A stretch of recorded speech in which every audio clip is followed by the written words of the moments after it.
Hai. Assalamualaikum. Jangan ketawa.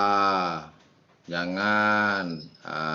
Oke, Assalamualaikum warahmatullahi wabarakatuh. Banyak request dari teman-teman kalau saya diminta untuk mengunjungi kandang-kandang sapi yang lagi sakit. Banyak sekali request. Kenapa saya nggak mau? Nah, ini alasan saya. Kenapa saya nggak mau datang ke kandang sapi-sapi yang lagi sakit?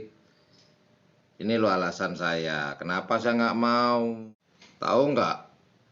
Kalau penyakit mulut dan kuku itu menularnya bukan hanya dari binatang ke binatang, sapi ke sapi.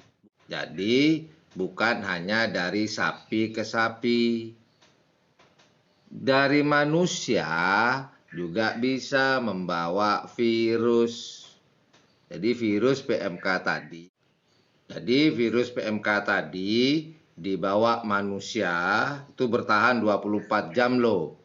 Kemudian datang ke kandang sapi yang sehat. Jadi manusia tuh bisa jadi perantara. Jadi manusia itu bisa menjadi perantara pembawa virus. Begitu.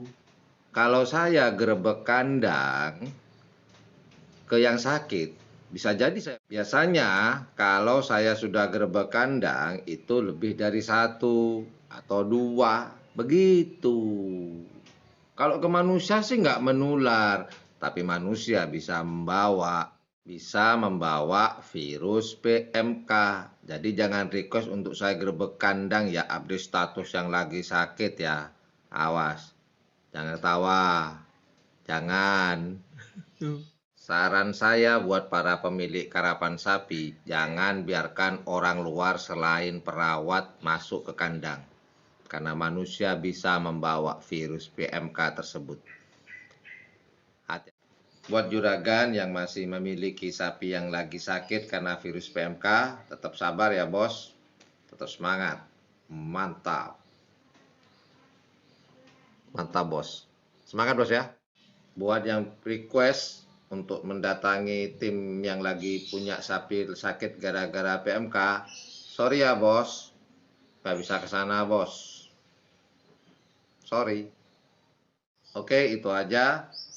Kenapa saya tidak mau mendatangi kandang-kandang yang punya sapi yang lagi sakit, ya? Itu alasan saya. Oke? Ya udah. Jangan ketawa. Saya mau bilang assalamualaikum nih. Assalamualaikum warahmatullahi wabarakatuh. Ya dadah.